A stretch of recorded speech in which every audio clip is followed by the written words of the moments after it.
আমাদের পরিকল্পনা পরিষ্কার। আমরা বলেছি কৃষকদের জন্য কৃষি কার্ড দেব।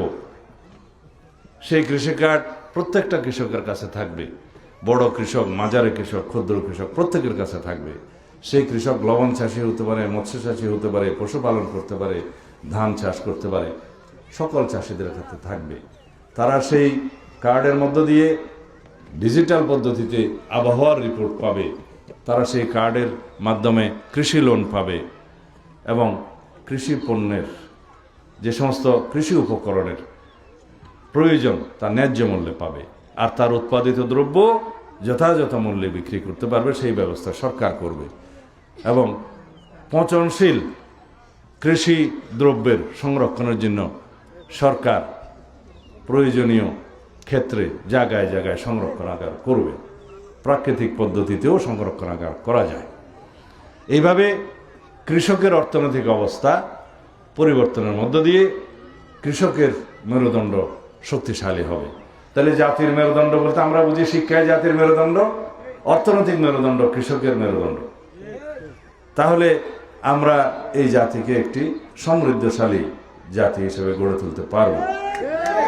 আমাদের এই ফ্যামিলি কার্ডের নমুনা হচ্ছে এইরকম। আমাদের কৃষক কার্ডের স্বাস্থ্য কার্ডের নমুনা হচ্ছে এইরকম এবং কৃষক কার্ডের নমুনা হচ্ছে এইরকম। আমাদের কর্মসূচি আছে, পরিকল্পনা আছে, নীতি আছে, আদর্শ আছে। সেটা আমরা জনগণের সামনে প্রকাশ করেছি, উন্মুক্ত করেছি। আমাদের নীতি আদর্শ এই বাংলাদেশের সকল মানুষকে নিয়ে একটি সমৃদ্ধশালী জাতি গঠন করা। আমাদেরকে ঐক্যবদ্ধ থাকতে হবে। সেই জন্য আমাদের যে সমস্ত পরিকল্পনা আছে তার মধ্যে কয়েকটির কথা বললাম। আমরা বলেছি শিক্ষাক্ষেত্রে আমরা বৈপ্লবিক পরিবর্তন সাধন করতে চাই। সেই বৈপ্লবিক পরিবর্তন কি?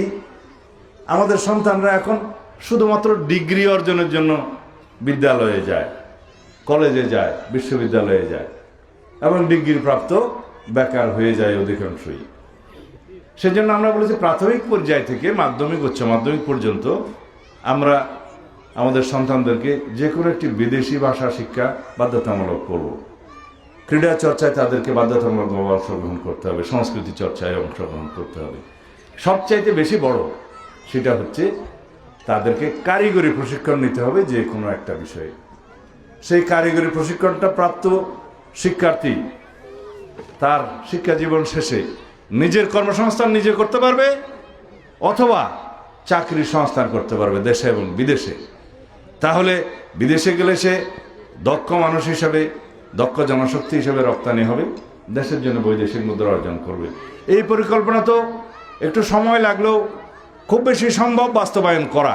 আমরা অবাস্তব কিছু বলছি না, কারণ আমাদের উদ্দেশ্য হচ্ছে আমরা শিক্ষিত বেকার সৃষ্টি করতে চাই না।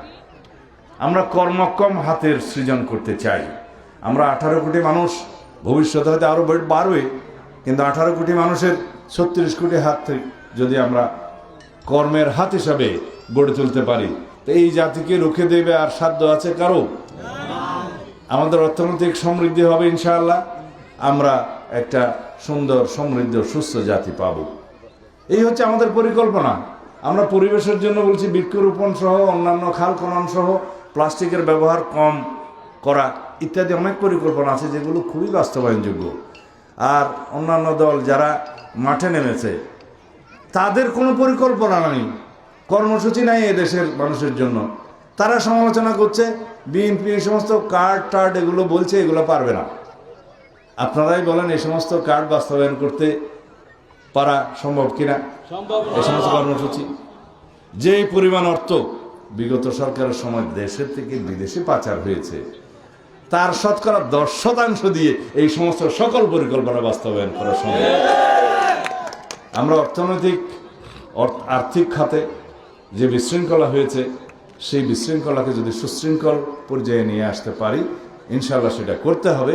তাহলে পরে এই সমস্ত কর্মসূচি বাস্তবায়ন করা খুবই সম্ভব।